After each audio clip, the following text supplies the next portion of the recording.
Oakwood street पर पुराना घर बरसों से खाली पड़ा था, जो तारीक राजों और ठंडे राजों की अफवाहों में डूबा हुआ था।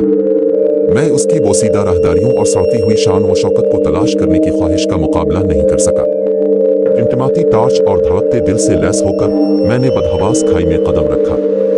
जिस लम्हे मैंने दहलीज के इस पार कदम रखा, एक ठंडक ड्राफ्ट ने अपनी बर्फीली उंगलियां मेरी रीढ़ की हड्डी से नीचे तक ले गई।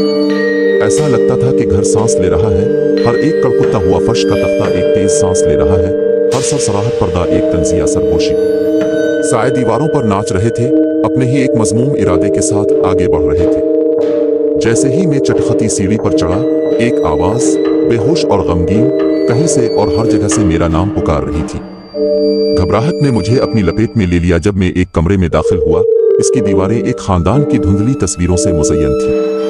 उनकी आंखें इल्जाम लगाती, इल्तिजा करती हुई मेरे पीछे लग रही थी।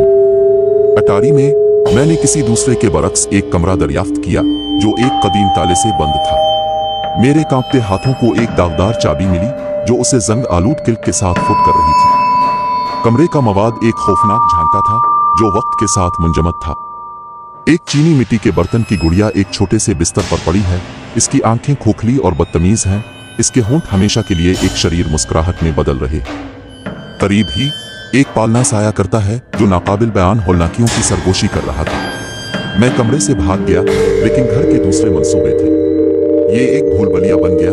इसकी दीवारें बदल रही हैं, मुझे इसके दिल की गहराइयों में ले जा रही है। मेरी टॉर्च की कमजोर रोशनी खत्म होने लगी। घबराहट ने मेरे गिले पर पंजे जमाए जब जालिमाना अंधेरा बंद हो गया, और मुझे यकीन था कि घर खुद जिंदा, बदनीयती पर मबनी और नाकाबिल तस्खीर था।